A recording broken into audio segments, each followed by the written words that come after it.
हाय, मैं हूँ जल्पा। Last time हमने बात की थी सेल्फ अपॉइंटेड लीडर्स की, और आज हम बात करेंगे पीपल प्लीजर्स की। हम्म, तो जैसे कि नाम ही बता रहा है, वो पर्सनालिटी, वो ट्रेट्स जिसमें हम चाहते हैं कि लोग हमसे इम्प्रेस हों, और हमारा पूरा ध्यान, हमारी एनर्जी इसी और रहती है कि हम कितना लोगों को इम्प्रेस कर पाते हैं अपने आसपास के। वो पर्टिकुलर ट्रेट होता है पीपल प्लीजिंग ट्रेट, यानी लोगों को इम्प्रेस करने का ट्रेट। अब आप देखेंगे सेल्फ अपॉइंटेड लीडर्स अगर इस लाइन के इस तरफ हैं, तो ये जो पीपल प्लीजर्स हैं वो लाइन के उस तरफ हैं। यानी कि ज़्यादातर वो लोग जो सेल्फ अपॉइंटेड लीडर्स को अपना पावर दे देते हैं, वो जनरली पीपल प्लीजर्स ही होते हैं। अच्छा, बहुत इंटरेस्टिंग बात है कि कई बार एक इंसान में दोनों ट्रेट्स हो सकते हैं, इनफैक्ट होते हैं। एक इंसान पूरी तरह सेल्फ अपॉइंटेड लीडर या फिर पीपल प्लीजर नहीं होता है। अगर एक सेटअप में वो सेल्फ अपॉइंटेड लीडर है, यानी कि अगर वो वो चाहता है लोगों को कंट्रोल करना, अगर मेरे अंदर वो ट्रेट है तो मेरे ही अंदर एक और ट्रेट हो सकता है, दूसरे सेटअप में मैं पीपल प्लीजर हो सकती हूँ। फॉर एग्जांपल, हो सकता है मैं अपनी फैमिली में एक सेल्फ अपॉइंटेड लीडर हूँ, लेकिन मेरे जो वर्क प्लेस है, अगर मैं जिस जगह काम करती हूँ, वहाँ पे अगर हिरार्की में जो मेरे से सुपीरियर लोग हैं, जो मेरे से सीनियर्स हैं, उनके साथ में हो सकता है मेरा जो पर्सनालिटी हो उनके सामने वो एक पीपल प्लीजिंग पर्सनालिटी हो, और मैं उन्हें हमेशा इम्प्रेस करने की कोशिश करती हूँ। तो ऐसा नहीं है कि एक इंसान पूरी तरह एक चीज़ होता है, उसके अंदर अलग अलग ट्रेट्स होते हैं, और अलग अलग जगह पे वो अपने वो ट्रेट्स निकालता है बाहर। प्रॉब्लम क्या है इसमें? अम, तो यहाँ सबसे बड़ी बात यह है कि हम इस चीज़ को सही गलत अच्छे बुरे की नज़रों से नहीं देख रहे हैं। हम इसको इस तरह देख रहे हैं कि हम अवेयर हुए कि हम ऐसा कर रहे हैं, और उस चीज़ का हमारे जीवन पे क्या इन्फ्लुएंस हो रहा है, ये बहुत इंपॉर्टेंट है। तो एक जो पीपल प्लीज़र होता है वो कभी ना नहीं बोल पाता है। उसका ध्यान कभी भी वो जो काम करता है या वो जो डिसीजंस लेता है, उसका फोकस एक ही जगह होता है कि इससे सामने वाला क्या सोचेगा। और इसीलिए कहीं ना कहीं, जैसे सेल्फ अपॉइंटेड लीडर्स बहुत ऑब्वियस वे में कंट्रोल कर रहे थे दूसरों को, यहाँ पे कंट्रोल ये भी कर रहे हैं या करना चाहते हैं, but in a very subtle way, in a very gentle way. How they want to impress them. So मतलब इन अ वे वो लोग चाहते हैं कि सामने वाले मेरे बारे में बहुत अच्छा सोचें, वो मुझसे इम्प्रेस्ड रहें, वो मुझसे बहुत खुश रहें। और इसलिए ज़्यादातर क्या होता है, ये लोग किस तरह जो पीपल प्लीजर्स होते हैं वो ये काम करते हैं। वो लोग they try to be the confident of these self appointed leaders.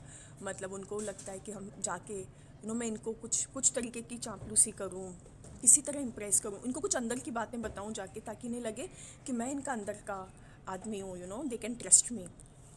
Now in this whole process, अब अगर आप देखोगे तो अपनी जो एक अपना इंटरनल कनेक्शन है वो तो हम लूज़ ही कर देते हैं, क्योंकि हमारा फोकस जो है वो पूरी तरह बाहर की ओर है कि सामने वाला क्या सोचेगा, उसको मैं क्या बात बोलूँ जिससे वो मुझसे इम्प्रेस होएगा, और उसको लगेगा कि मैं उसका अंदर का या मैं उसका अपना आदमी हूँ, ताकि मुझे वो बेनिफिट मिले जो दूसरों को ना मिल रहा हो। राइट? तो इस पूरी स्टोरी में आप देखिए कि उस इंसान का अपना इंटरनल कनेक्शन नहीं है कुछ, है ना। वो पूरी तरह से सिर्फ एक्सटर्नली, यानी बाहर से ही इन्फ्लुएंस होकर अपने डिसीजंस ले रहे हैं। तो पहली बात तो ये। अब जब हम बाहर से ही इन्फ्लुएंस होके, यानी मटीरियलिस्टिकली या जब अपन अपना इंटरनल कनेक्शन लूज़ कर देते हैं और इस तरह से डिसीजंस लेते हैं कि दूसरे लोग क्या सोचेंगे हमारे बारे में, और उस पर हमारे डिसीजंस आधारित होते हैं, इसमें दिक्कत क्या हो जाती है? हम ना नहीं बोल पाते, इवन अगर हमें बोलना हो, नहीं तो सामने वाले को बुरा लग जाएगा। यू सी, पीपल प्लीजर सामने वाले को हर्ट नहीं करना चाहते हैं, उनको किसी भी कॉस्ट पे इम्प्रेस करना चाहते हैं। और इस बीच हमारी खुद की हम खुद सफ़र कर सकते हैं, हमारी फैमिली भी सफ़र करती है कई बार। तो शायद यहाँ पे हमें पूछने की ज़रूरत है कि हम कहाँ पे वो रोल प्ले कर रहे हैं, और हमें क्यों ज़रूरत है। तो जब आप ये क्वेश्चन करेंगे कि ये मेरे अंदर कहाँ से आ रहा है, मतलब मुझे क्यों इतनी इच्छा है दूसरों को इम्प्रेस करने की। पहली चीज़ तो पीपल प्लीजर्स जनरली, जिस तरह सेल्फ अपॉइंटेड लीडर्स होते हैं, they will not accept it so easily that they are a people pleaser. It is so difficult to accept something like this. बहुत मुश्किल है ना स्वीकार करना। तो हम उस डिनाइल में रहना चाहते हैं कि नहीं नहीं, हमारे अंदर तो ऐसा कुछ नहीं है, लेकिन हाँ दूसरों में हो सकता है। लेकिन मुझे ऐसे लगता है हम सब में कहीं ना कहीं वो ट्रेट्स होते हैं। तो सवाल यहाँ पूछने की ज़रूरत यह है कि ये आ कहाँ से रहा है मेरे अंदर ये वाला ट्रेट। आप पाएंगे कि ज़्यादातर इस तरीके की चीज़ों की जो शुरुआत होती है वो हमारे बचपन में होती है। जब हमें सिखाया जाता है कि आपको जाके लोगों को इम्प्रेस करना है, आप ऐसे कपड़े पहनो जिससे लोग अरे वाह बहुत अच्छे लग रहे हो ऐसा बोले। ये कंपैरिजन, ये कॉम्पिटिटिवनेस हमारे अंदर डाल दिया जाता है बचपन से। या फिर तुम अच्छे मार्क्स लाओगे तो टीचर तुम्हें ज़्यादा प्यार करेगी। या फिर अगर दो बच्चे होते हैं तो ऑब्वियसली ज़्यादा अटेंशन, ज़्यादा लव, ज़्यादा इंपॉर्टेंस किसको मिलती है? जो जो पेरेंट्स की नज़रों में बेटर हो। चाहे पेरेंट्स की नज़रों में अगर पढ़ाई का is the standard to compare, तो वो लोग पढ़ाई के याद स्टिक पे कंपेयर करते हैं बच्चों को। अगर कौन ज़्यादा शांत है वो, उनके लिए वो ज़्यादा मायने रखता है, तो फिर वहाँ पे उसको मिलती इंपॉर्टेंस। तो बेसिकली क्या होता है ना, बचपन से ही उनमें डाल दिया जाता है बच्चों में कि लोगों को इम्प्रेस करना आपका सबसे फर्स्ट प्रायोरिटी है। इस पूरे बीच में क्या होता है, हम पूरी ज़िंदगी वही करने में लग जाते हैं और हमारा एक्चुअली हम खुद क्या करना चाहते हैं, हमारा इंट्यूटिवनेस, हमारी इनर गाइडेंस, हमारी यू नो हमारी ऑथेंटिसिटी लूज़ हो जाती है। तो शायद जब हम इस तरह के सवाल अपने आप को पूछेंगे कि कहाँ से आ रहा है, मैं ऐसा क्यों कर रहा हूँ, मतलब I can't I be authentic, तो इसका ये मतलब नहीं है कि हम जाके जानबूझ के लोगों को परेशान करें। No, that's not what I mean is we really have to may be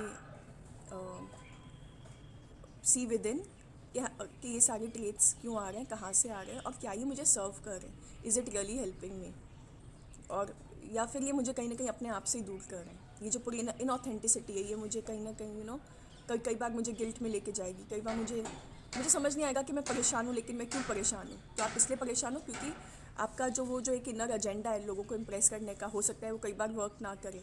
या फिर दो लीडर्स मिल जाएं, दोनों आपस में ऑपोजिट हो, लेकिन अब आप फंस गए बीच में, इसको इम्प्रेस करूँ या उसको, अब कहाँ जाऊँ।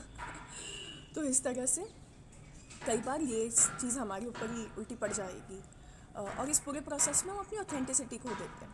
तो शायद अब समय है कि हम फिर से अपने आप के अंदर झांकें और हम ये देखें कि भाई हम एक्चुअली ऑथेंटिकली क्या क्या हैं और क्या हम करना चाहेंगे, बजाय कि फ़ोकस बाहर रखने के हम अपना फ़ोकस अंदर ले जाएं, और अपने अंदर इंटरनल गाइडेंस से काम करें। शायद वो चीज़ हमें ज़्यादा पीस ऑफ माइंड देगी, हमें ज़्यादा खुशी देगी।